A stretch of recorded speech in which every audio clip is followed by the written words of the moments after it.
Quand nous pensons à l'âge d'or d'Hollywood, nous voyons des visages parfaits, des projecteurs étincelants et un monde apparemment sans faille. Pourtant, derrière cette façade brillante se cachait une vérité tue pendant des décennies. Hollywood n'a jamais été aussi uniforme qu'il le prétendait, et beaucoup de ses plus grandes stars vivaient avec des identités qu'elles n'étaient pas autorisées à montrer. Bien avant que la diversité ne devienne un mot à la mode, ces acteurs étaient déjà au centre des projecteurs. Ils ont brisé des frontières, non pas bruyamment mais silencieusement, à chaque apparition, chaque rôle et chaque regard caméra. Leurs origines faisaient partie de leur force, mais étaient contrôlées, occultées ou délibérément ignorées par les studios afin de préserver une image confortable pour le public. Cette vidéo n'est ni un potin ni une histoire sensationnaliste. C'est un regard dans les coulisses d'une industrie qui admirait l'exotisme mais craignait la vérité. 7 personnalités célèbres ont changé Hollywood à jamais, mais le prix à payer fut élevé. Leurs histoires montrent comment la gloire, le talent et la perte étaient souvent indissociablement liés. 1. Dorothy Dandridge. La star que Hollywood ne voulait pas embrasser, Dorothy Dandridge, aurait dû être irrésistible. Elle possédait une beauté exceptionnelle, une voix chaleureuse et une présence que chaque caméra recherchait. En 1954, elle entra dans l'histoire en devenant la première femme noire nommée pour l'Oscar de la meilleure actrice. Hollywood a applaudi, mais dans les coulisses, la peur a commencé à s'installer. Issue d'une famille aux racines afro-américaines, européennes, amérindiennes et mexicaines, Dorothy ne rentrait dans aucune des catégories qu'Hollywood était prêt à accepter. Elle était trop glamour pour les rôles de femme noire, et en même temps trop noire pour les rôles romantiques principaux aux côtés de stars blanches. Un studio l'a résumée avec une franchise cruelle, pas assez noire, pas assez blanche. Après son succès dans Carmen Jones, aucune porte ne s'est ouverte, elles se sont fermées. Bien qu'elle soit célébrée publiquement, elle était séparée de ses collègues blancs lors de la cérémonie des Oscars. Les rôles se firent plus rares, les problèmes financiers s'accentuèrent, les relations se brisèrent. Hollywood lui avait montré le rêve, mais n'avait jamais eu l'intention de le laisser devenir réalité. Dorothy Dandridge est morte à seulement 42 ans. Aujourd'hui, son héritage semble douloureusement clair. Elle était en avance sur son temps, assez talentueuse pour tout changer, et c'est précisément pour cela qu'elle était trop dangereuse pour un système qui n'était pas encore prêt à la laisser gagner. 2. Josephine Baker, la star que l'Amérique a perdue et que l'Europe a célébrée. Josephine Baker n'a pas quitté l'Amérique à la recherche de la gloire. Elle est partie parce que son pays lui a fait comprendre qu'il n'y avait pas de place pour elle. Née dans la pauvreté avec des racines afro-américaines, européennes et amérindiennes, elle était dès le départ trop talentueuse, trop libre et trop visible pour une société qui préférait contrôler les femmes noires plutôt que de les admirer. Aux États-Unis, elle était moquée, ségrégée et réduite à des rôles stéréotypés. On voulait ses performances, mais pas sa dignité. Joséphine a donc pris une décision radicale. Elle est partie à Paris. Et l'Europe lui a ouvert les bras. En France, elle n'était pas perçue comme un problème, mais comme une sensation. Ses origines qui dérangeaient l'Amérique la rendaient ici unique. Elle dansait, chantait, jouait dans des films et devint l'une des stars les mieux payées de son temps. Pourtant, même la gloire internationale ne pouvait effacer le rejet dans son pays natal. Lors de ses tentatives de retour aux États-Unis, elle fut insultée, marginalisée et attaquée publiquement. Joséphine a compris que le succès seul ne changeait pas le système. Elle a donc choisi de prendre position. Elle devint citoyenne française, soutint la résistance pendant la Seconde Guerre mondiale et lutta ouvertement contre le racisme. À sa mort, la France l'honora avec les honneurs militaires. L'Amérique ne l'a jamais fait. Joséphine Baker n'a pas échoué aux États-Unis. Les États-Unis ont échoué face à Joséphine Baker. 3. Anthony Quinn, l'homme qu'Hollywood a transformé en tout sauf en lui-même. Anthony Quinn était l'un des visages les plus polyvalents d'Hollywood. Grec, arabe, mexicain, amérindien, italien. Dès qu'un film avait besoin d'un étranger, il était le premier choix. Né au Mexique, d'origine autochtone et européenne, Quinn savait exactement qui il était. Hollywood, en revanche, préférait qu'il reste flou. Ses traits métissés n'étaient pas un signe de diversité, mais un outil. Les studios le modelaient selon leurs besoins. lui donnant des accents, des costumes et des identités qui n'avaient presque rien à voir avec la sienne. Il était autorisé à tout jouer, tant qu'il n'était pas simplement lui-même. Très tôt, il reçut des rôles de méchant ethnique ou de personnages secondaires exotiques, non par respect mais par commodité. La percée vint tardivement et douloureusement.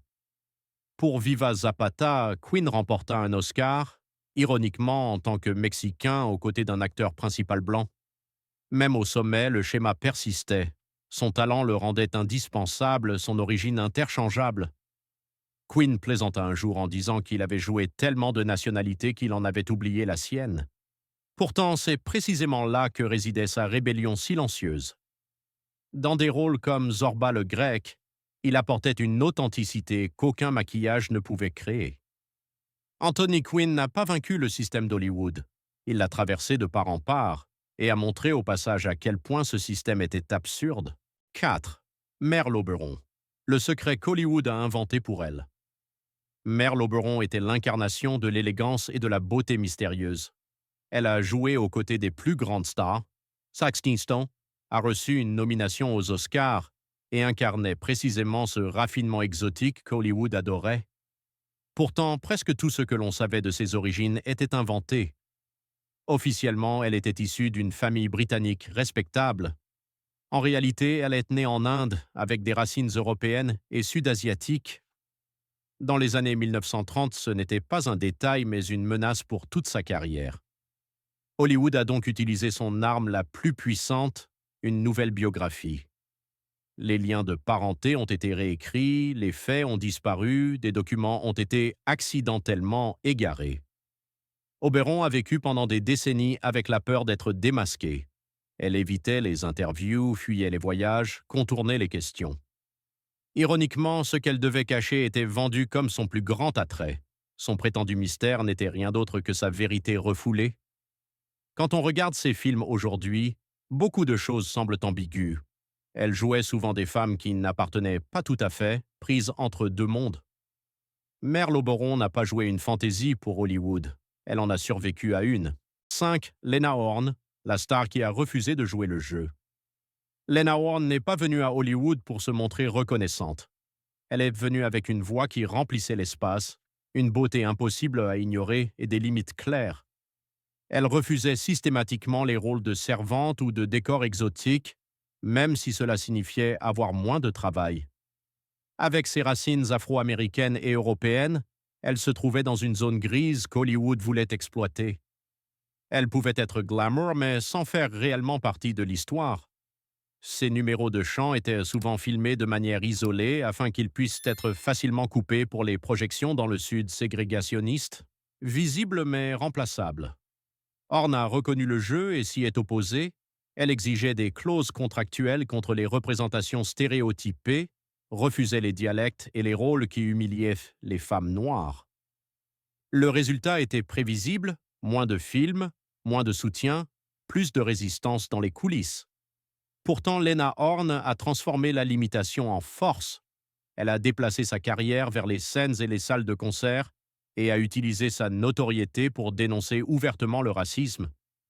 Quand on voit ses performances aujourd'hui, un message clair se cache sous l'élégance. Ce n'est pas de l'adaptation, c'est de la résistance. 6. Carol Channing, le secret qu'elle a gardé pendant 80 ans.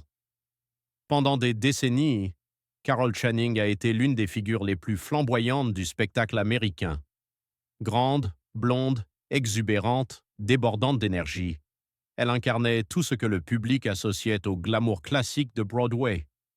Personne ne posait de questions. Et c'est précisément ce qui la protégeait. Dès l'adolescence, Channing savait que son père était noir. À une époque où cette vérité pouvait briser une carrière, elle a pris une décision silencieuse. Elle s'est tue, pas par honte, mais par nécessité. Elle a suivi le rythme de la scène, a construit sa carrière et est devenue une icône avec Hello Dolly. Le public célébrait un fantasme tandis que la vérité restait invisible. Ironiquement, Hello Dolly a plus tard été redéfinie par des distributions noires légendaires, ce que Channing a ouvertement soutenu. Pourtant, son lien personnel avec cette histoire est resté inconnu. Ce n'est qu'à 80 ans qu'elle a parlé publiquement de ses origines. Sans amertume, sans justification.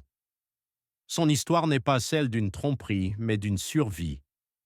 Carol Channing ne s'est pas cachée parce qu'elle se reniait, mais parce que l'industrie exigeait le silence. 7. Freddie Washington, la femme qui a refusé de devenir invisible. Freddie Washington possédait tout ce que Hollywood aimait et craignait en même temps. Une peau claire, des yeux verts, des traits parfaits. Dans les années 1930, elle aurait pu facilement passer pour blanche. Les studios lui ont fait comprendre l'offre de manière tacite. Tais-toi, adapte-toi et la gloire sera tienne. Washington a refusé. Née d'une mère noire et d'un père blanc, elle savait exactement ce qu'elle abandonnait. Mais pour elle, il était plus insupportable de se renier soi-même que de perdre des rôles. Alors que d'autres essayaient de disparaître, elle insistait pour rester visible. Son rôle le plus connu, elle le joua précisément dans Mirage de la vie, incarnant une femme qui rejette ses origines noires pour vivre en tant que blanche. À l'écran, son personnage faisait exactement ce que Washington refusait dans la vraie vie. Hollywood ne pouvait pas digérer cette honnêteté. Les rôles devinrent plus rares, la carrière plus courte, mais Washington utilisa sa voix autrement. Elle s'engagea politiquement, lutta pour de meilleures opportunités pour les acteurs noirs et quitta une industrie qui ne supportait pas la vérité. Freddie Washington n'est pas devenue une grande star de cinéma. Elle est devenue quelque chose de plus gênant, la preuve que l'intégrité a son prix. Ces 7 personnes avaient beaucoup en commun. La gloire, le talent et des visages qui continuent de vivre à l'écran aujourd'hui. Pourtant, elles partageaient aussi quelque chose d'invisible. Chacune d'entre elles a dû décider quelle part de vérité elle pouvait se permettre pour survivre à Hollywood. Certains se sont tus, certains ont résisté, certains ont payé un prix que le public n'a jamais vu. Hollywood aimait leur aura, leur exotisme, leur unicité, mais il ne les aimait que tant que ces caractéristiques restaient contrôlables. Dès que l'identité devenait trop forte, trop honnête, trop humaine, le système commençait à se refermer. Les carrières stagnaient, les opportunités disparaissaient, les promesses étaient retirées. Et pourtant, c'est précisément là que réside leur héritage. Ils ont prouvé que le talent n'est pas lié à la couleur de la peau et que la vérité, même quand elle est réprimée, laisse des traces. L'Hollywood moderne, aussi imparfait soit-il encore, repose sur les épaules de ceux qui n'ont jamais été pleinement reconnus. Quand nous regardons leurs films aujourd'hui, nous voyons plus que du divertissement. Nous voyons du courage entre les lignes, de la résistance dans le silence et des histoires qui ont enfin le droit d'être racontées. Hollywood a tenté de les façonner, de les cacher ou de les remplacer. Pourtant, il y a une chose qu'il n'a pas réussi à faire, les effacer de l'histoire.